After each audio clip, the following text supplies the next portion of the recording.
Look, I know this season didn't end the way a lot of Kings fans wanted it to, but I think it's important to kind of take a step back and maybe even look back at past Kings teams and just really think about what it's meant to be a Kings fan for the last 16 to 20 years.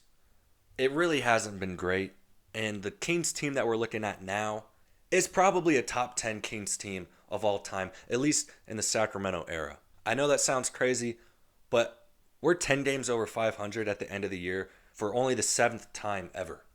So we might even be a top 7 Kings team of all time. You might think that's sad, but hey, the season's over and we're still alive. All right, we still control our own destiny. Win a couple games, and we have a shot at doing something pretty special. So I don't know, man. Obviously, the 9 seed isn't, the greatest, but there's still a lot of positives to take away from this season. A season that is still not over, by the way. But I want to highlight some things. Domantas Sabonis, he set the NBA record for most consecutive double-doubles in a season since the NBA-ABA merger. Pretty crazy. De'Aaron Fox became just the 6th person ever to average 25 or more points per game while leading the league in steals per game. He joins Rick Barry, Paul George, Allen Iverson, Steph Curry, and Michael Jordan. That's pretty nuts as well.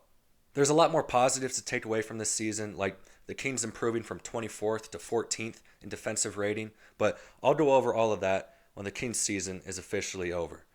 Right now, we got a playoff game to worry about against our old friends from the Bay. A lot has changed since the last time we saw these guys in the postseason. Both teams were way happier about playing each other this time last year than they are now. The Kings had just broken the longest playoff drought in NBA history. We could have been playing the 96 Bulls, and we still would have been like, oh, hell yeah, brother, bring them on.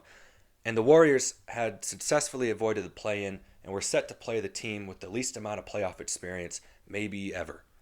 Now, both teams are like, how the hell did we get here? Regardless, Golden One Center is going to be bumping tomorrow night. This roller coaster of a regular season has led us to this, a chance at revenge, a chance to redeem ourselves after last year's heartbreaking Game 7 loss at home. I know this isn't where any of us wanted to be at this point in the season, but damn it, man, here we are. If you're not absolutely amped for tomorrow night's game, call a doctor. Something's wrong. Check your pulse. Get a grip. We're playing meaningful basketball in April for the second time in 18 years.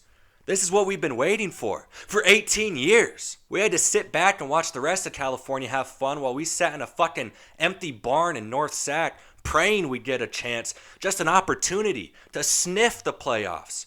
We watched the Warriors and all their privileged, snobby, spoiled, sack of shit fans parade their fucking Priuses around NorCal for 10 fucking years. Now we get to play them. Are they all 35 and a little past their prime? Sure, but they still knocked us out last year. Now we get to answer back. In Sac, on primetime television. It doesn't get any better than this, folks, so if you're not excited, don't even bother going to the game. Take a left and head toward the bridge. It's golden and big as shit. You can't miss it. Oh, this season sucked. Last season was way more fun. The Kings are a failure. The 9 seed? Really? You expect me to feel good about a playing game? Jump off the bridge! Jump! If a 46-36 Kings team who's playing Steph Curry in a win-or-go-home game isn't enough for you, I don't think there's much else in life that will make it worth living. So just get it over with now. All right. Don't actually do that.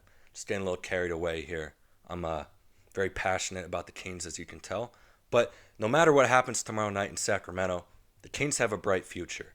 This is the best Kings team we've seen in almost 2 decades. So let's enjoy it, huh? I know we had some high expectations after last year, but hey, the season isn't over yet. Let's get a big win tomorrow. Get the energy back, get the good mojo going. Let's light the beam.